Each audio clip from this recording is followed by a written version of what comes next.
The story that I'm about to share with you is a true incident that happened to my aunt.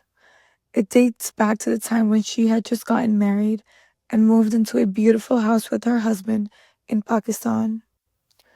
The house was a bit old and quite mysterious, but beautiful.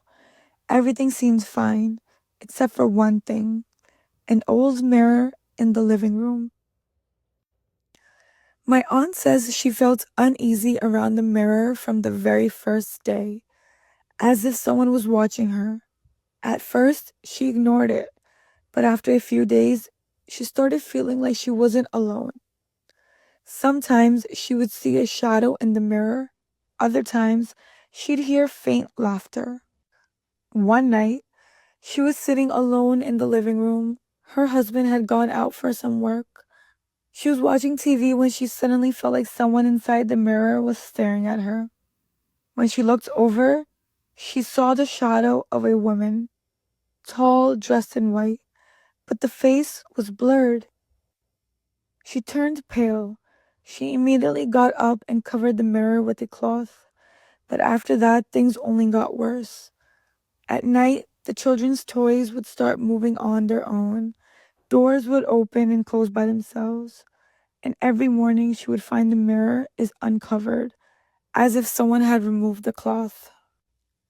She and her husband both became increasingly disturbed. The house started to feel heavy, filled with a sad, oppressive energy. One day, her husband decided to take the mirror and move it into the storeroom. It was very heavy, but together they lifted it and locked it away. That night, everything was peaceful, no noises, no shadows. But the next morning, when they woke up, the mirror was back in the living room, in exactly the same spot it had originally been. At first, they thought maybe her husband had brought it back during the night, but when she asked him, he swore he hadn't even touched it. Now my aunt was sure this was no ordinary mirror. It was something else entirely. She called an elderly spiritual healer, Pirsab. The moment he entered, he said, "There is someone inside the mirror, and it does not want you to leave your home." Pirsab said the mirror was under the influence of a jinn, and this jinn used the mirror as a way to connect to the human world. He said that at some point this mirror may have been used for spiritual rituals or dark practices, and now it was possessed by an entity. He gave them some protective amulets and instructed them not to touch the mirror again. At a specific time, he conducted a small ritual. They wrapped the mirror in a cloth and buried it deep in the ground with prayers. But that night, things got even more terrifying.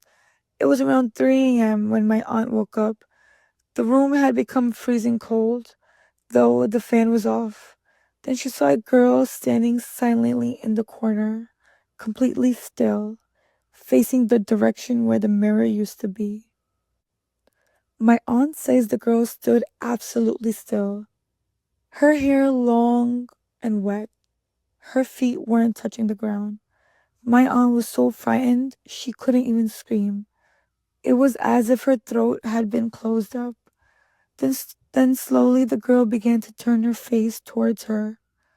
Her face wasn't entirely visible, but her eyes were dark and hollow, like two holes carved into darkness. At that moment, my aunt fainted. When she regained consciousness, it was morning.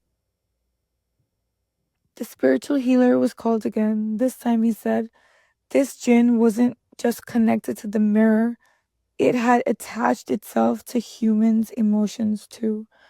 Perhaps linked to some old sorrow or a curse. He told them that now the entire house would need spiritual cleansing and protection. Bsov said the entire house needed purification.